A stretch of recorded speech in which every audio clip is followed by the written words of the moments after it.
So, COD Blops. So we've come to that time of year again where, of course, it is COD week. It's the industry's period. Everything comes at like this one time, and it's all Call of Duty. So I guess maybe we just get straight to it. I mean, we've had obviously the last few. We've had Call of Duty 4. We had Call of Duty World at War. We had Call of Duty Modern Warfare 2, and now we've got COD Blops. So as you can see, I'm already filled with just the most optimism I've ever had in my life. But you know what? Surprisingly, I don't like it. Now, I know I made a big furore out of the JFK thing in the zombies mode, and I still do it. They can only score a maximum of 8, and that sounds terrible, but they can only score a maximum of 8 because that still, to me, is like stupidly disrespectful. You don't need to have him in there. Another argument for another day and another rant. But I'll tell you what, let's review this game as objectively as I can because there's no such thing as unbiased. Don't get me started. Graphics. Now, the graphics in this game, they look all right. They do the job. They're serviceable. They even look good in some parts. They just don't look great. There's nothing revolutionary about the graphics. I don't think the game has looked better since COD 4. And maybe it's different on PC, but I think on console, and I guess that's the predominant market they're going for nowadays, it doesn't look that good. And it still looks good. Yeah, it still looks good enough. All the mods on your guns, all locations, they have their own like kind of thing, like own unique look, I guess. But it just really doesn't pop, if you will. I didn't mean that as like a euphemism for like explosives, but you know what I'm saying. So the graphics, 6 out of 10. They're good, they're okay, but they're not, great. Let's go to the sound, and the sound is probably one of the elements that was actually somewhat better. The voice acting is on a pretty good standard the whole way through. Sam Worthington gets to do a bit of the old Aussie voice, and you can obviously tell that he's had a good conversation today and things. So it's a little bit of an odd choice for the main character because he's meant to be like straight up American. But all the rest of the voice cast doing a job. Ice Cube is definitely one of them, and there's a few others like named actors, like full-time actors. They've got in to do it, and I wonder, if the money had been taken away from the gameplay, which sadly enough, it's still a good game. Oh, sadly enough, which oddly enough is still a good game, but they haven't fallen into the license trap. They haven't got these big names and then left the game to die because the game is still fairly decent. But gun sounds aren't that great.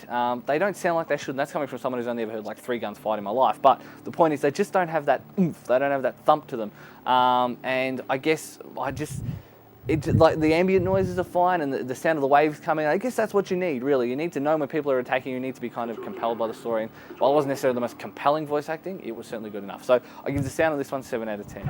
And the gameplay, this is where we finally get down to the brass tacks of the situation.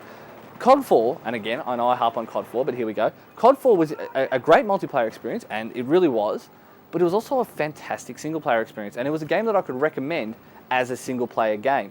I could say to you, it's 6 hours, it costs you however much, but it is worth it. It is worth that 6-hour pledge. It is such a good single-player experience. COD Blops, while maybe not on that level, is still a fantastic, fantastic game.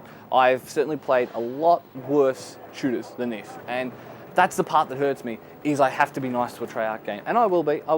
And I say fantastic, maybe not fantastic, but it's still a very solid game, very solid shooter. And it doesn't suffer from the grenade spam that really killed World at War. Everywhere, just grenades. If the Japanese had that many grenades in the real war, they would just throw a grenade at it. What's coming, throw a grenade at it. In this, you don't really suffer from that quite so much. There are a couple of annoying spawns, like the way the spawn works, and there's a couple of annoying little bits and pieces that kind of get to you, like some of the quick time events and things that happen. But other than that, look, it's a pretty decent game. I can't really fault it. The single player has like an overarching story. There's certainly a point to it all. They managed to tie it back to the old one without having you just find him in a magical prison. Oh, look what we did here. It's The Rock. And I guess, I don't know, the multiplayer in itself is polished. It's got its issues, and it certainly has a few glitches, but it's not as bad as it was last time. The new mechanics work fairly well. The new perk system works, like it's cash. You buy weapons with cash, you buy perks with cash, and then you upgrade them based on that. You can wager money, all that kind of stuff. There's a point to going prestige now, because obviously you earn more money, you need more money to pay for stuff. There is a point to it. It's not just pointless like it was last time. And I guess zombies, I didn't play zombies, as I said, the disrespectful part of it. I will not do it. It's as simple as that. So I guess all up, what I'm trying to say is the game, surprisingly good. I was not expecting anything much from them, and they've come out and shone. So I'm going to give it a 7 out of 10. All up, 7 out of 10. I really think that really sums it up better than anything else. It's a good game. It's not great. And with that whole bullshit regarding JFK and zombies, I can't give it anything higher. But good solid shooter, certainly a fun multiplayer. I had more fun with it than I really wanted to. And I guess zombies would be alright if you're into that kind of thing, but Activision didn't need this review. This is kind of superfluous. They were going to sell millions anyway, but I figured you'd at least hear it from the honest voice in the industry. Well, somewhat honest.